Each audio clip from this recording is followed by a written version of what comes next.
안녕하세요. 해밀부동산 김소장입니다. 오늘은 25년 6월 29일이고요. 어제부터 수도권 대출 규제가 시작됐습니다. 바로 전날 6월 27일 날 수도권 대출 규제가 시작이 됐고요. 그래서 규제 내용 살펴보고 지방 부동산 시장에 미칠 영향까지 살펴보도록 하겠습니다. 간단하게만 살펴보도록 하겠습니다. 우선 수도권 적용은 25년 6월 28일 어제부터 적용이 됐고요. 서울의 경우에는 가계약을 맺은 건들도 인정이 안 되기 때문에 어제 급하게 그 전날이죠. 발표된 날 바로 계약을 하거나 급하게 연차, 반차를 내셔서 계약을 하는 경우들이 많았다고 합니다. 우선 가장 큰 내용은 주택담보대출이 한도가 6억으로 축소되는 건데요. 아시겠지만 서울 집값이 이제 수도권 집값이 굉장히 높잖아요. 예를 들어 20억 한다 그러면 대출이 6억밖에 안 나오는 겁니다. 보통 10억 정도 하는 아파트를 산다 하면 한도가 6억 정도 나오는 건데요. 실제 예전과 차이를 비교하자면 한 1억 미만, 1억 이내에서 조금 더 내 돈이 들어가는 형태가 되거든요. 근데 정부에서는 아마도 6억 정도를 대출하면 일반 직장인들 입장에서 300만 원 정도의 원리금을 상환해야 되는데 그 정도가 한계가 아니겠느냐. 그 이상하면 연체 위험이나 가계부채 부담이 된다. 이제 그렇게 생각을 하는 것 같습니다. 생애 최초 LTV가 80%에서 70%로 수도권에서는 적용이 줄어듭니다. 한도가. 그래서 10%가 줄어들기 때문에 생애 최초로 집을 구매하려고 하셨던 분들에게는 좀 부담스러운, 실제로는 실입주자들에게는 좀 선의의 피해가 일어날 수 있는 그런 부분도 있을 것 같습니다. 또 하나는 6개월 내 전입 의무, 그리고 소유권 이전 조건부 전세 대출이 금지됩니다. 그 얘기는 쉽게 해석하자면 갭 투자가 금지된다라고 보시면 되겠습니다. 내가 집을 사면 세를 줬다가 나중에 들어갈 수도 있잖아요. 그런데 6개월 내에 반드시 전입을 하도록 의무가 생겼고요. 소유권 이전 조건부 전세 대출 같은 경우는 예전에도 경기가 좋을 때, 부동산 호황을 띨 때는 항상 생겼던 그런 규정 중에 하나입니다. 만약에 내가 집을 샀어요. 그래서 전세를 놓으려고 해요. 그러면 들어오시는 분이 전세 대출을 받을 수도 있겠죠. 근데 그 전세 대출이 안 나오는 거죠. 그러면 전세를 맞출 수가 없고, 그렇게 갭 투자를 금지하는 조항이라고 보시면 되겠습니다. 대출 만기를 30년으로 축소했습니다. 아까 말씀드렸듯이 이제 보통 30년으로 했을 때 한 300만 원 정도 되거든요. 6억이면. 원래 40년까지 가능한데요. 이걸 10년을 줄여버렸어요. 그러면 부담이 좀 커지겠죠. 이런 것도 중요한, 집을 사는 데 있어서 중요한 조건 중에 하나인데 10년이 줄었다.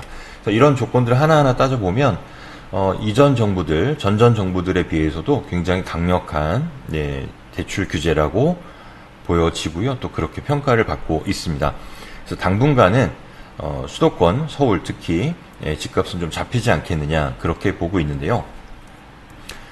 다음으로 넘어가 보겠습니다. 그러면 수도권 대출 규제의 영향은, 그 수도권에 요 오타가 있습니다. 수도권의 가파른 상승세가 제동이 걸릴 것으로 우선은 보여집니다. 워낙에 초고강도 대출 규제이기 때문입니다. 두 번째는 이제 풍선 효과가 있느냐. 원주는, 제가 있는 원주 같은 경우는 이제 수도권에서 인접한 중소도시잖아요. 그런 것들은 괜찮지 않을까? 더 좋아지지 않을까? 이제 이런 생각들을 하시게 되는데요. 그렇기도 하고 아닌 부분도 있습니다. 우선은 우리가 대출 총량제라는 게 있는데요. 1년 동안에 주택담보대출로 이 정도만 대출을 해줘야지라고 하는 양이 있거든요.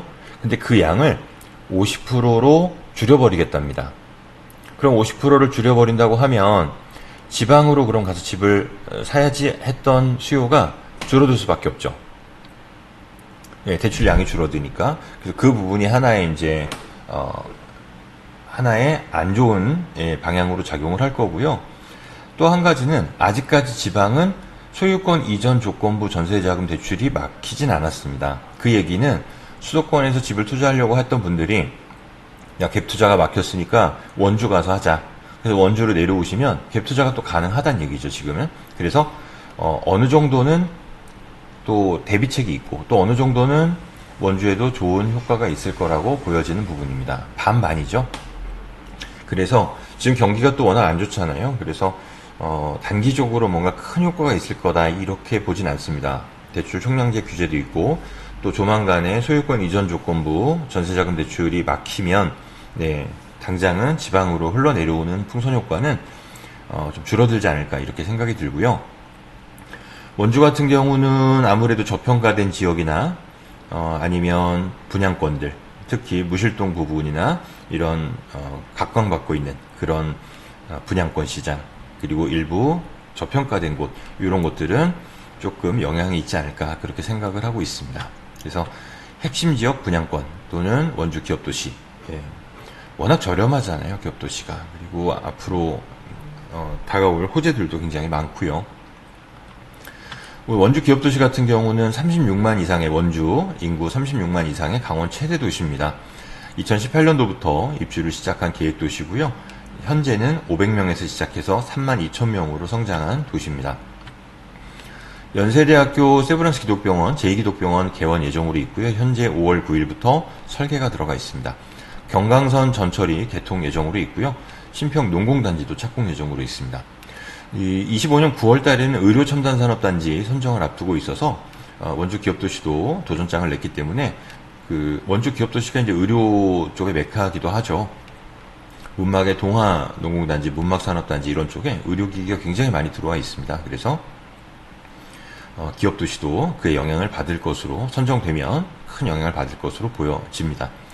59 타입 최저가가 이제 2억부터 거의 시작을 하기 때문에 통상 25평이라고 하죠. 25평 2억 2천에서 2억 4천 요 사이에서 거의 대부분이 대장 아파트들 제외하고는 거의 매수가 가능하기 때문에 굉장히 잠재력이 충분한 가격대를 보여주고 있습니다. 34평 국민평 형수인 84 타입도 3억 부근에서 시작을 하게 됩니다. 굉장히 가격적인 메리트가 있는 도시죠. 그래서 수도권에서 막힌 부분들은 일정 부분 원주 기업도시로 수요가 내려올 것으로 예상을 하고 있습니다.